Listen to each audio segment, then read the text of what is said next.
UFC 321 is giving us not one, but two massive heavyweight clashes. First, we have a potential title eliminator between Alexander Volkov and Jailton Almeida. But all eyes will be on heavyweight champ Tom Aspinall and Cyril Gane as they gear up to clash for glory. Both fights bring totally different styles, big stakes, and the chance to shake up the entire heavyweight division. Who will come out on top in each battle? Let's find out. Alexander Volkov versus Jailton Almeida. Let's start with Alexander Volkov versus Jailton Almeida, which is a perfect striker versus grappler matchup. It's the kind of fight where you already know what both men want to do, but don't know who will get it done. Alexander Volkov is a 6'7" monster with massive reach. The Russian is a nightmare matchup for almost anyone on the feet. He's not just tall, he knows how to use that length. His jab is sharp, his front kicks are punishing, and when he gets into rhythm, he can keep opponents at the end of his strikes all night long. In his last few performances, he's looked better than ever, and you can easily tell that he's leveled up. He's no longer the hesitant kickboxer who lets fights slip away. He looks like a confident veteran who's finally putting it all together. On the other hand, Jailton Almeida is one of the most dangerous grapplers in the heavyweight division. Almeida's striking is basic, but that doesn't really matter when his wrestling and jiu-jitsu are so dominant. This guy loves to grab a hold of you, drag you into the deep waters of the mat, and once he's on top, it's suffocating. His transitions are smooth, his ground control is relentless, and his submissions come fast. Almeida doesn't waste time standing around. He closes the distance, shoots, and makes you fight for your life on the floor. With this being such a brilliant clash of styles, how does this fight play out? Almeida's path to victory is crystal clear. He needs to get Volkov to the ground. Whether it's pushing him to the fence and working takedowns from the clinch or timing a shot when Volkov throws a kick, Almeida has to get this fight out of kickboxing range. If he does, Volkov is in real danger because Almeida's top game is not something you can just power out of. But what happens if Almeida can't land those takedowns? Volkov's defensive grappling has improved, and more importantly, he's a master of using his length to stay at range. If Almeida is forced to strike, he's basically a sitting duck. Volkov's kicks, punches, and combinations will start to add up quickly. The Brazilian will have to walk through fire just to grab a leg, and against someone as big and accurate as Volkov, that's not easy.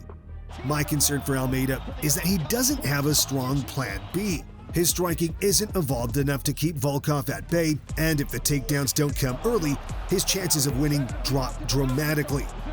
Volkov has more ways to win this one. He can pick Almeida apart at distance, punish him with straight shots, and maybe even finish him with ground and pound if Almeida tires out.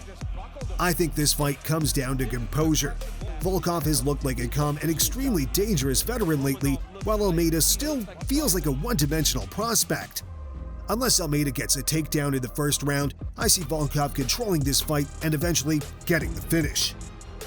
That brings us to the fight that matters the most at UFC 321, the heavyweight title clash between the champion Tom Aspinall and Cyril Gane. Tom Aspinall versus Cyril Gane. The UFC heavyweight division is moving once again, and at UFC 321 we're getting a showdown between two of the most skilled big men in the sport, heavyweight champion Tom Aspinall and former interim champ Cyril Gane. On paper, this looks like a dream fight. You've got two heavyweights who don't just swing haymakers, they're technical, athletic, and unpredictable. They are everything a modern-day heavyweight should be, so we must expect a 50-50 fight, right? Not really, because once you start digging deeper, the story gets a lot more one-sided. Cyril Gane is one of the most naturally gifted fighters to ever step foot in the heavyweight division. He's light on his feet, has slick striking, and makes heavyweights look slow. When he first came on the scene, people thought he might be the next big thing. He outclassed Derek Lewis for the interim belt, pieced up Alexander Volkov, and showed a style we just hadn't seen from a heavyweight before. He moves like a middleweight in a division where quick in-and-out movement is not heard of. But there is one problem. When the stakes are highest, Gane seems to choke. In his title unification bout against Francis Ngannou at UFC 270, he dominated early but completely fell apart once Francis switched to wrestling. In his second title fight against Jon Jones at UFC 285, he got submitted in less than 3 minutes, and that's the mark of someone who can't rise when it matters. It's not just those losses. Even in fights he's won, Gane sometimes looks like he's regressing. Against Volkov, he got hit too much. Against Sergey Spivak, he didn't show anything new, and fans have started questioning if he really has the hunger to be a UFC champion.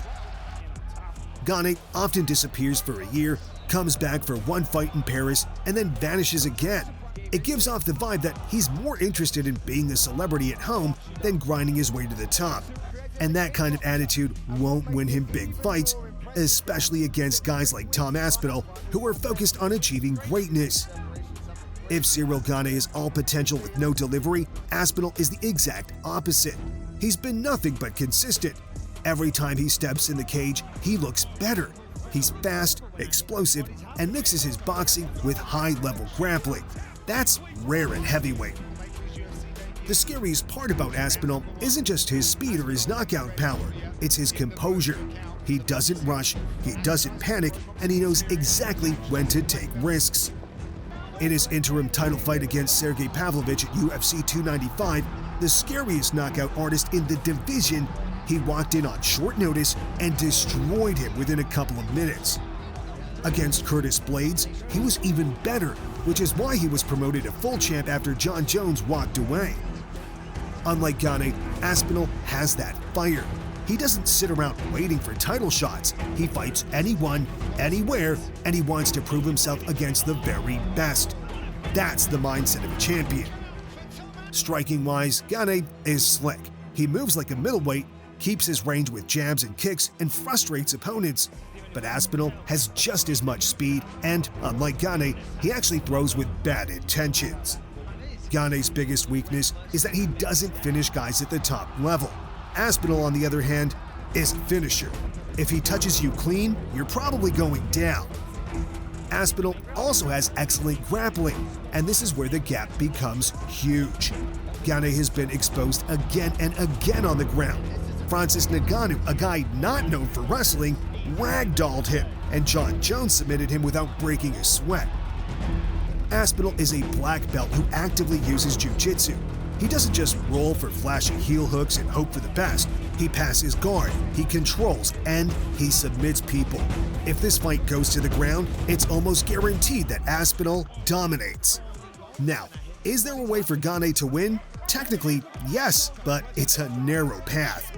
He'd need to stick and move, use his footwork to keep Aspinall at range, and basically point fight his way to a decision. That means jabbing, leg kicking, circling, and never getting trapped against the cage. If he can frustrate Aspinall, maybe he drags it into the later rounds and steals a decision. The problem is that Aspinall is faster than most heavyweights, and he cuts off the cage better than people give him credit for. Gane would have to fight a perfect fight for 25 minutes, and given his history of crumbling under pressure, that's a tall order. For Aspinall, the path to victory is simple. He has to apply smart pressure, force exchanges, and look for the takedown when the opening comes. If he gets Gane against the fence, he can unload with boxing combinations. If Gane panics and tries to clinch or roll for a leg lock, Aspinall will crush him on the mat. Honestly, Aspinall has multiple ways to win. He can knock Gane out with his speed and accuracy, or he can submit him with a head and arm choke, an Americana, or ground and pound. The danger is all one way here. It's hard to see this going any other way than a Tom Aspinall finish. Gane doesn't have the power to keep Aspinall off him, and he doesn't have the grappling to survive on the mat. Unless Aspinall injures himself walking into the cage or overextends or makes a massive blunder, he should win this convincingly.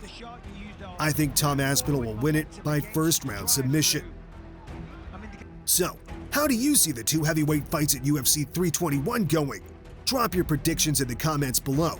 And if you enjoyed the video, don't forget to hit that subscribe button and turn on the notifications. Thanks for hanging out, and I'll catch you in the next one.